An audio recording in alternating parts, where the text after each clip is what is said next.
오늘 말씀은 예수님께서 계속된 대적들과 논쟁의 마침표가 되는 말씀입니다.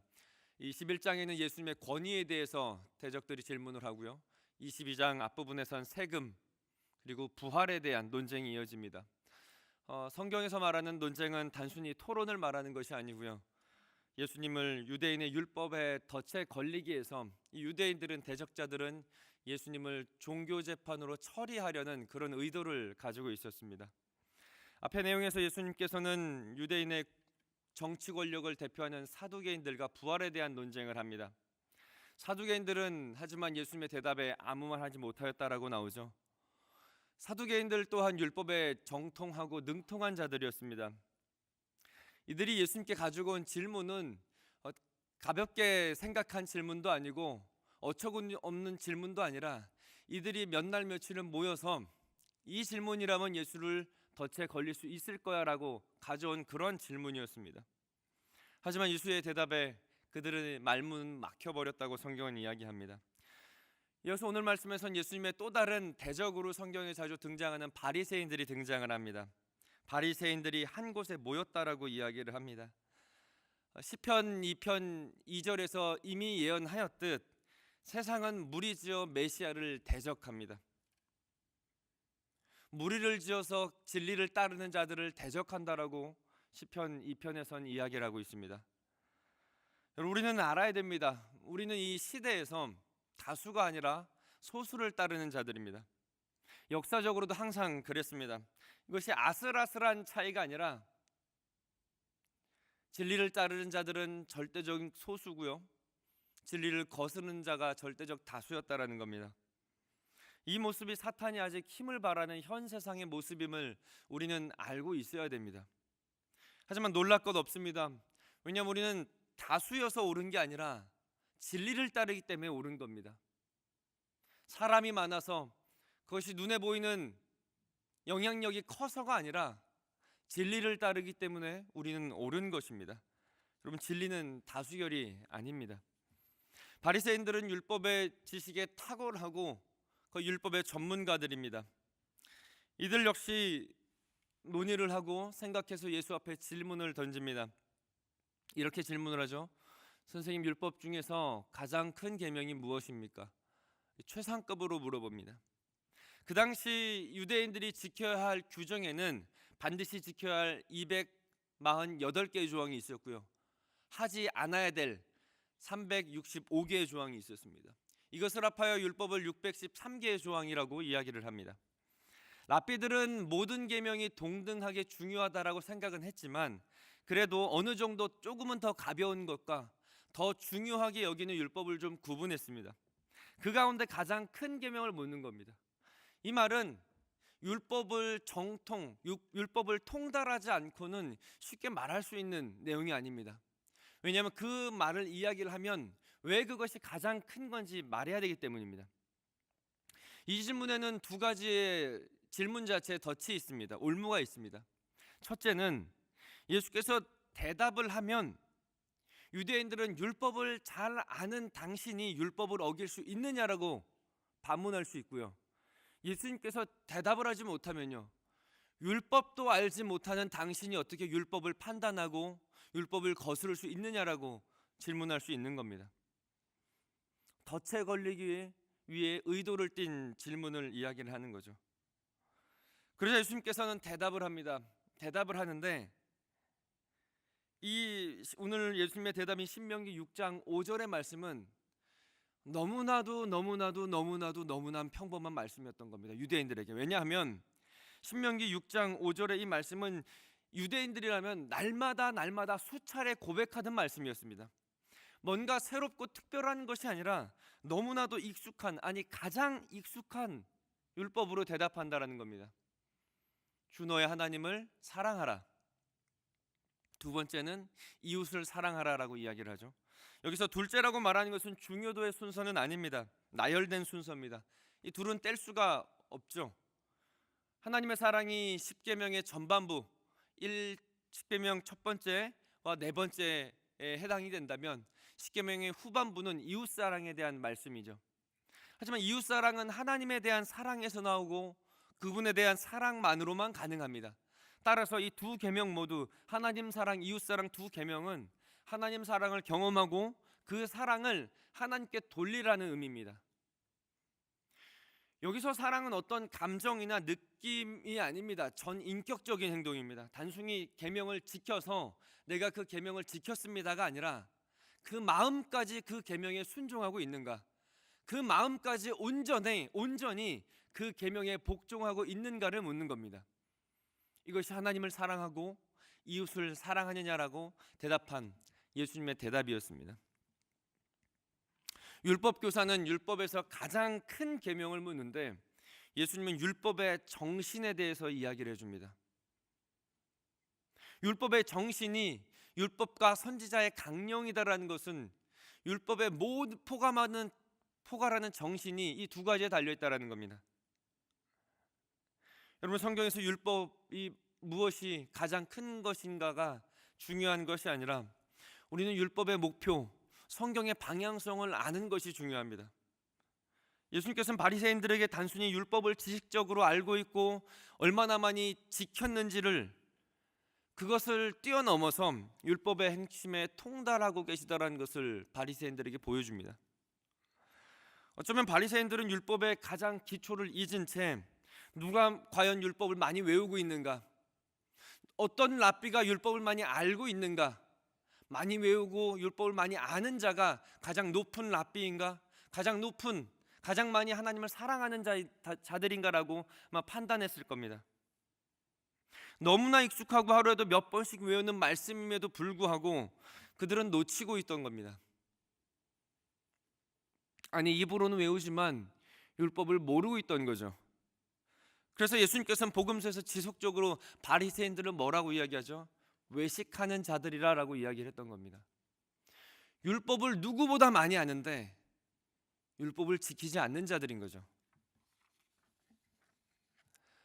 사랑하는 성도 여러분, 우리에게는 이런 모습은 없을까요?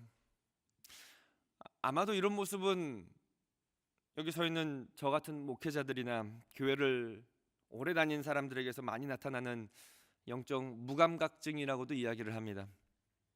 본질적인 것을 잘 놓치는 것이죠. 여러분, 예수님의 대답에는 뭐 더할 것도 없고 덜 할 것도 없습니다. 하나님을 사랑하고 그 사랑으로 이웃 사랑하는 것, 이것이 전부라고 이야기를 했습니다. 예수님의 가르침에서도 마태복음 5장 7장에 나오는 그 8가지 복의 가르침에서도, 산상순에서도 그 핵심은 하나님 사랑, 이웃 사랑 아닙니까? 이것이 우리의 신앙의 처음과 끝임을 다시 한번 명심합시다. 그리고 사랑이 무엇일까에 대해서 어떤 깊이 있는 깨달음이 있을 거야, 어떤 더 진지하고 더 많이 고뇌해야 사랑을 할 수 있을 거야, 여러분, 이런 고민할 필요 없습니다. 예수님께서는 누구와 같은 믿음을 가지라 그랬죠? 어린아이와 같은 믿음을 가지라 그랬습니다. 순수한 마음입니다. 전심으로 하나님을 사랑하고 전심으로 하나님께 받은 그 사랑을 이웃들에게 표현하고 하는 것이 이웃사랑인 것입니다. 어렵게 생각하지 말고 단순하게 전심으로 하나님 사랑과 이웃사랑을 또 표현하고 드러냅시다. 그동안 논쟁이 또 벌어질 때마다 예수님께서는 앞에 논쟁들을 보면요, 백성들의 원로들, 사두개인들, 서기관들, 바리새인들에게 그 물음에 질문을 받고 답하는 형식을 띄웠습니다. 그런데 41절과 46절에 나오는 이 마지막 논쟁에서는 계속 예수님께서 질문을 받다가 이제 예수님께서 주도권을 갖고 그들에게 오히려 질문을 합니다. 바리새인들에게 묻습니다. 42절입니다. 너희는 그리스도에 대해 어떻게 생각하느냐? 여러분, 메시아가 이 다윗의 자손으로 오신다라는 이 개념은 이미 율법에서, 예레미야서 23장, 이사야서 11장에서 수차례 예언되어 오던 말씀입니다. 그러니 바리새인들이, 율법에 정통하던 바리새인들이 너무나 쉽게 답변을 해버린 건 당연하죠. 다윗의 자손입니다라고 쉽게 이야기를 합니다. 그러자 예수님께서 다윗의 고백을 들어 다시 한번 질문합니다. 다윗의 자손이라 했으니 다윗은 어떤 이야기를 했는지 예수님께서 질문을 가지고 오는 겁니다. 예수님께서 하셨던 두 번째 질문은 시편 110편의 말씀입니다. 시편 110편 1편의 이 말씀은 신약 성경에 약 37번 정도 등장을 합니다. 다양한 문맥에서 등장하는데 예수님께서 승천하셔서 하나님 보좌 우편에 앉으셔서 통치하고 계시다라는 그 의미를 보여주는 그 메시지로 사용이 됩니다. 이를 통해 예수님께서 성경을 해석할 수 있다라는 것과 예수님께서 이 세상을 통치한다라는 것을 드러내시는 거죠. 예수님께서 43절 이렇게 묻습니다. 그러면 다윗이 성령의 도움으로 그를 주님이라 부른 것은 어찌 된 일이냐라고 바리새인들에게 재차 묻습니다. 시편 110편 1편에 보면 두 번의 주님이라는 다윗의 고백이 나옵니다. 첫 번째 주님은 하나님을 가리키는 것이고요, 두 번째 주님을 메시아를 가리키신 겁니다. 다윗은 성령의 감동이 되어서 잠시 동안 메시아의 영광을 보고 믿음으로 경배한 것이죠. 예수님은 이렇게 묻습니다. 어떻게 다윗이 자신의 자손을 주님이라 할 수 있느냐라고 문제를 제기하신 겁니다. 바리새인들은 메시아에 대한 뚜렷한 자신들의 생각을 가지고 있었습니다. 메시아가 오면 압제에서 벗어나 다윗과 같이 이 지역을 다스릴 거야. 다윗과 같이 고대 군동을 쟁취할 거야. 다스릴 거야라는 정치적인 이 메시아상을 가지고 있었습니다. 군사적으로 우월한 나라를 기대한 겁니다. 그런데 초라한 예수님의 혈통, 초라한 예수님의 모습, 가난하고 약한 추종자들 속에 있는 예수님에게 강력한 다윗과 같은 그런 모습이 보이지 않았던 거죠. 그러니까 부정하는 겁니다. 바리새인들이 보이는 그 나라는 이 눈으로, 그들의 현실적인 눈앞에 벌어져야 되는 그 나라고, 그 나라를 이뤄야 메시아인 겁니다. 그들은 보이지 않게 통치하시는 하나님의 나라를 보지 못하는 거죠. 아니, 보지 못합니다. 이 나라는, 여러분, 하나님 나라는 무슨 눈으로 볼 수 있다고 이야기합니까? 믿음의 눈으로 볼 수 있는 것이 하나님 나라입니다. 바리새인들은 믿음이 없으니 그 하나님 나라를 보지 못하던 겁니다. 예수님께서는 아이러니하게 그들이 성경을, 율법의 무지함을 이야기를 합니다. 메시아에 대한 참 지식을 갖지 못한 것을 보여주는 거죠. 성경 박사인데 성경을 모릅니다. 성경을 다 외우고 있는데 성경을 모릅니다. 왜요? 믿음이 없으니까요. 믿음이 없으니 내가 보고 싶은 대로 성경을 보는 겁니다. 믿음이 없으니 내가 기대한, 내가 그리고 싶은 메시아를 만들어내는 겁니다. 바리새인들은 한마디도 대답하지 못합니다. 그리고 그날부터 예수님께 감히 질문하는 사람이 없다라고 이야기를 하죠. 율법으로도 그들은 예수님을 책잡지 못합니다. 여기서 예수님께서 바리새인들에게 질문한 시편 110편은 단순히 바리새인들의 무지를 공격하기 위해 예수님께서 가져온 질문은 아니었습니다. 더 중요한 건 시편 110편이 가지고 있는 의미입니다. 예수님께서 자신을 하늘의 존재로서 어떻게 잘 인식하는지를 선포하고 드러내는 겁니다.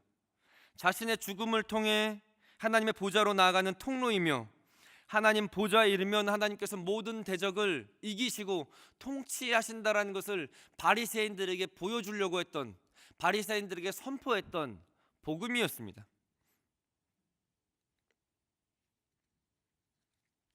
그럼 우리 시간 시편 110편이 어떤 내용인지 우리 함께, 저와 함께 읽어보겠습니다. 110편은 7절로 되어 있는데요, 우리 한 절씩 교독을 하겠습니다. 예수께서 내 주에게 말씀하시기를 내가 내 원수들로 내 발판이 되게 하기까지 너는 내 오른쪽에 앉아 있으라 하셨도다.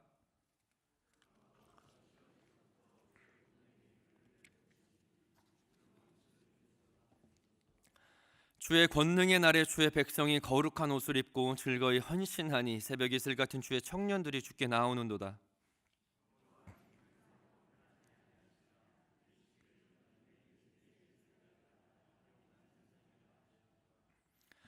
주의 오른쪽에 계신 주께서 그의 노하시는 날에 왕들을 쳐서 깨뜨리실 것이라.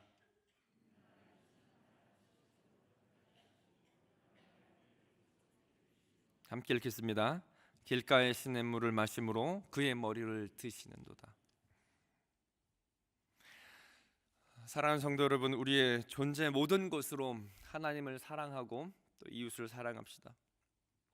이 사랑이 대적하는 목소리를 침묵시킵니다. 논리도 아니고요, 이성적으로 옳고 그름도 아니고, 사랑이 모든 대적들의 공격을 침묵시킨다라는 겁니다. 그것이 오직 예수만이 진리라는 세상을 향한 소수인 우리들의 선포입니다. 다수가 아닌 소수라고 해도 낙심할 필요는 없습니다. 왜냐하면 우리 시편 110편을 이 아침에 읽지 않았습니까? 영원한 제사장으로 오신 예수님께서 다시 오실 때 거룩한 옷을 입고 즐거이 헌신하는 주의 백성들에게 다시 오실 예수께서는 잘했다 칭찬하실 겁니다. 이 소망을 가지고 또 오늘 하루를, 또 하나님께서 허락하신 4월을 또 살아갑시다. 우리 말씀 생각하고 각자 가지고 온 기도 제목을 가지고 함께 기도하겠습니다. 사랑과 내가 충만하신 하나님 아버지, 오늘도 예수님께서 제자들을 가르치시고 또 대적들에게 대답하신 그 대답을 통해